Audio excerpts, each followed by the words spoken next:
Welcome back to Crystal Clear on the Roundtable. I'm AwestruckVox, and in the midst of all the pink diamond hype, and don't worry, we've only begun to scratch the surface. It seems like everyone already forgot about our little space captain, Lars. Well, Lars, I still love you, even if the rest of the world swept you aside in favor of another small pink bean. That being said, man, Lars, you were doing so well. Yet, in these recent episodes, you've began to make a mistake that will cost you and the off-colors a hefty price in the long run. What was that mistake? The viewers at home may be wondering. Let's talk about it. By the way, we have Bingo Bongo shirts, if you want to check those out. Links in the description. After nearly 6 months of waiting, the episode Lars of the Stars finally made its way onto our television screens.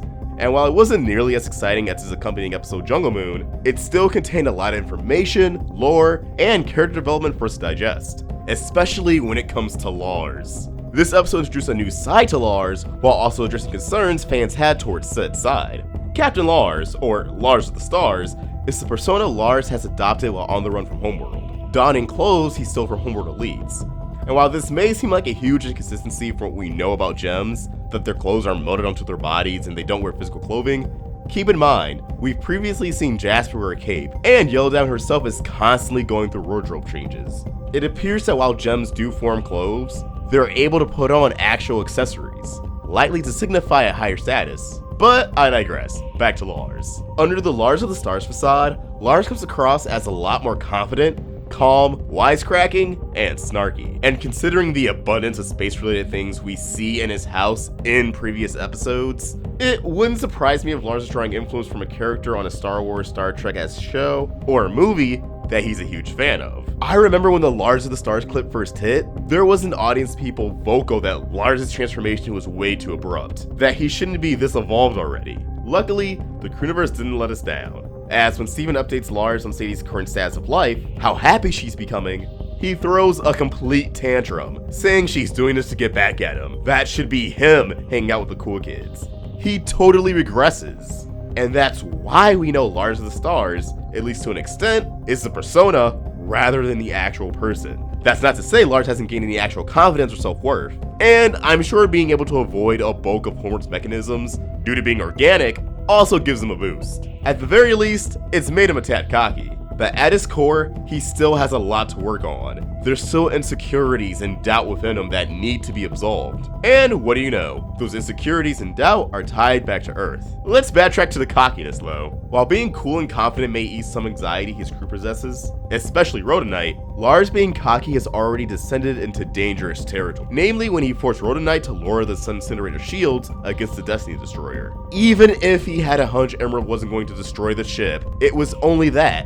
A hunch, a possibility. What if he wasn't correct on that assumption? Hell, because they lowered their shields, they took a hit, and their weapons and shields were offline, which led Stevani piloting the Starseeker and getting stranded onto Jungle Moon. Despite that moment of irresponsibility, Lars' fatal mistake isn't necessarily something we've seen on screen yet. Every single thing I just mentioned factors into what is, or will become, his fatal mistake.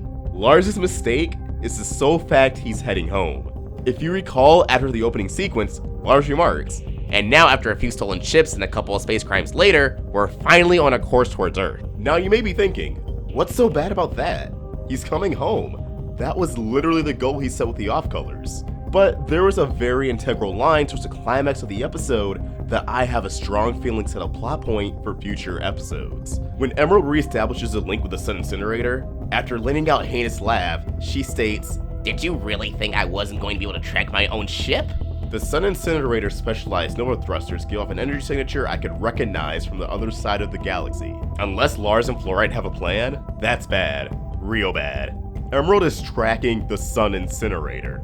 While she retreated in the beginning of Jungle Moon, that's just it, a retreat. She's not going to give up on retrieving her ship or capturing the off-colors that easily. Lars simply shrugged that off as if it meant nothing. If he was smart and had hindsight, besides Paparacha, he would have Fluorite modify the ship and try to have it be untraceable. But with how so many things happen so fast, I doubt that'll be the case. To be fair, Emerald did say she could recognize the Sun Incinerator's energy signature from the other side of the galaxy, and Homeworld is in a completely different galaxy than Earth.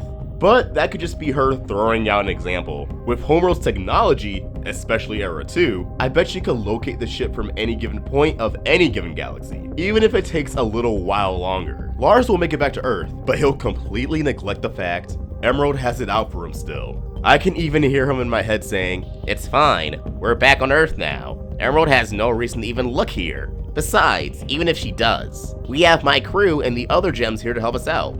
We're in the clear." But we know things don't work out the way they want in Steven Universe. I doubt Lars knows how to actually fight, although I'd love if the gems taught him. I can see us having an episode or two focusing on Lars trying to adjust to Earth life, facing Sadie, facing the cool kids, all that fun jazz. And you already know I think Lars will find that Earth just isn't for him anymore. And if you don't, check out that video, shameless plug. But the thing that will make him realize he shouldn't live this life anymore is when Emerald eventually does track the ship back to Earth and comes strapped with her forces. And when I mean forces, I mean give me citrines, give me nephrites, give me more gems. From there, maybe Lars will put up a good fight. Maybe he'll be arrested and taken to the diamonds for proper punishment.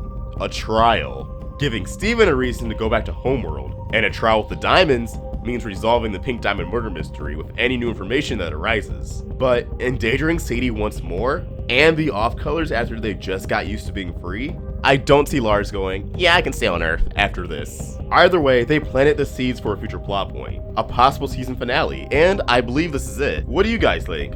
Am I crazy, or could we actually see Lars' cockiness and immaturity have grave consequences for him and the people he cares about? Drop your thoughts in the comments below or tweet them directly to me at AwestruckVox, or at the Roundtable on Facebook, Twitter, and Instagram, all at Roundtable Vids. If you enjoyed this video, please throw it a like, share it with your friends, and if you're new here, hit that subscribe button, it really helps us out. Hit that bell for notifications so you can never miss a Steven Universe video. Thanks for watching, and have a great day. Bye everyone!